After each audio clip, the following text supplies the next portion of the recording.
So really looking forward to installing that fence. Yeah. Back. And oh hey. Hey folks, welcome to Positively Peninsular, first episode, however you want to look at it. Mark and Tucker. Yeah. Oh. Yeah, we just had dinner. But we were just talking about some of the projects that we each have going on our respective properties, and it's fun and exciting and cool stuff. But really want to just try to give some background and let people kind of get to know who we are, if there are any people that will watch this, and just kind of, you know, why we even want to do this and why even bother and put in the time and effort and all that kind of stuff. You want to take us off, Mark? Let's see. So, let's go with childhood real quick. Let's see. Born in Oregon, lived in Idaho, did a lot of moving around, and then went to California, grew up basically in California in the Central Valley, and then went through a couple of divorces. That's kind of how I ended up there.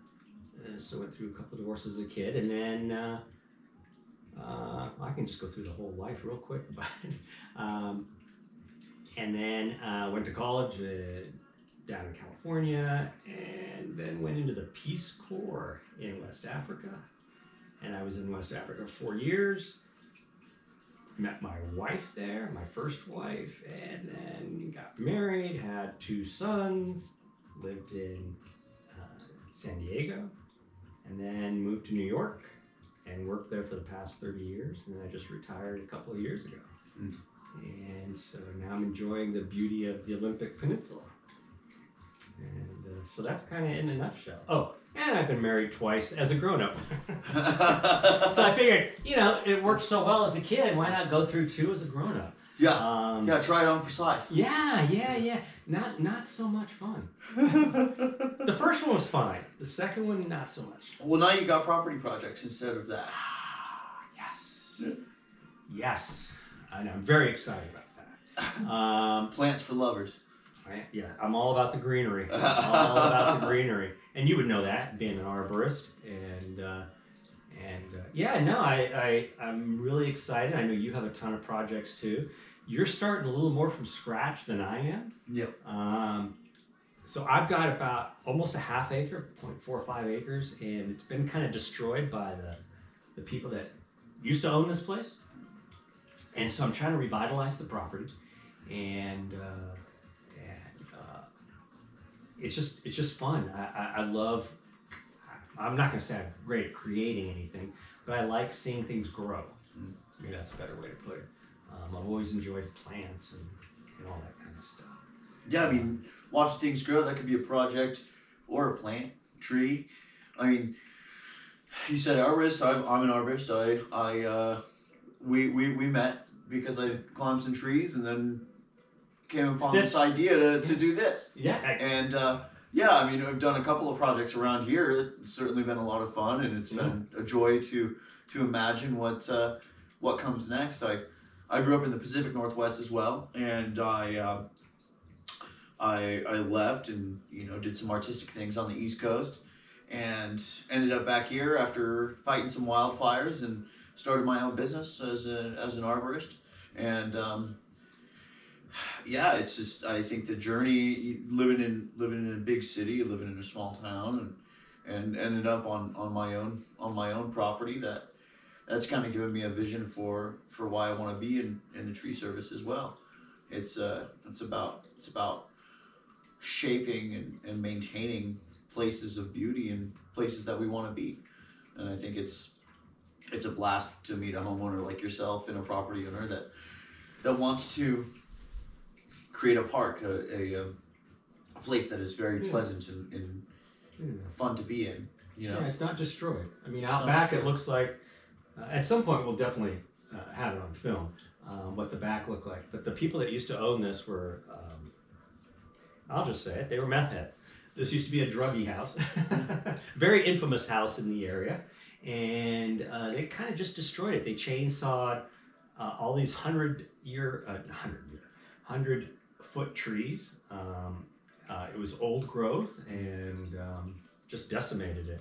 So my goal is to just bring it back. And you're starting from literally from scratch. You have 5 acres, Yep. forested. Yep. And so you're able to log it. You're able to, you have plans. Yeah.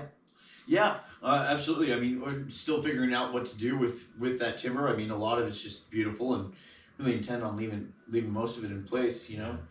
Just a gift for the next generation, next 7 generations. That's a nice thought. And in fact, that thought kind of brings me to kind of, why we're ending up doing this. Yeah. So you mentioned that, we met. I had a lot of thinning to do. I had some widowmakers right out front, and I'm gonna stand up because this is like killing my neck. Look over that way. Yep. And where was I? I tend to have like senior moments. Yeah, widowmakers and thinning. Oh yeah. So when I bought the place, and I just bought it in September, and everything happened real quick within a month from beginning of August to the beginning of September. I was in here, and I had a couple of big cedars out front, and I wish it was light out. We're actually supposed to be getting a storm tonight, so. But at some point, be able to see it, just like you'll be able to see at some point we'll see your property. Battening down the hatches right now, though. Yeah, definitely. We're supposed to get 2 to 3 inches of snow. We'll see what happens. And so it was great. And what happens is I respect referrals, especially from people that I trust. Yep. And my agent, Jamie, fantastic agent, and she's a local. And she just did a fantastic job, and she didn't have to help me out, but she referred some bunch of people to me. That led me to you because I had a need for some thinning and some trees taken out. And I have to tell you, it was a great experience. We were able to do some talking and found out that we have kind of like you had just bought your property too. Yep. And so at Back the around the same time as you. Right. That was like crazy. Yep. Right. And we kind of just went, whoa.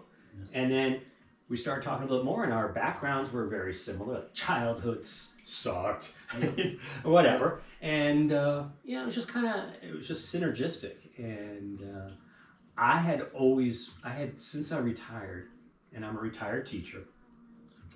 Ever since I retired, I've wanted to kind of give back because I feel like I've been a user most of my life, and a taker. And now that I have the time, and I don't have to focus on work and all that kind of stuff. And at some point we'll go into kind of our motivations for change and things like that, because I'm on a different kind of journey that I've been on since 2016, just in terms of self-improvement. Yeah. And that's what, 8 years ago? Yeah, 8 years ago. And so we'll be exploring some of those things as we move forward. And so, I'd always wanted to do, even when before I moved up here, I talked to like, what do you call those? They're not coaches, but they're like life whatevers. And they're certified and all this baloney. But, my mission is to just be able to spread positive, positivity, which is why the site's called, PositivelyPeninsular, and we're on a peninsula. But I feel like I've had so many experiences, and we all have so many bad experiences, and we always think that we're the only one that's experiencing. You're off on your property thinking, oh God, blah, this happened. I'm the only one that this is happening to. And then you find out that we all have these things. And if I can help people, and I only talk about things that I've experienced, not something I've read in a book, because again, the book, who wrote the book, or a news article. If I've experienced it and I came out the other side a better person, that's worth sharing. How can other people benefit from that? I'm a baby boomer. You're a Gen Z. I don't know what I am. I know you're a Gen Z, which is like the lowest, not the lowest, but the youngest. So through our discussions, because we kind of had some similar, besides backgrounds and similar journeys, we just also had kind of the same outlook. Yeah. The positive and motivating. And yeah, maybe some outlook on some vision, some similarity in vision. Yeah. The desire to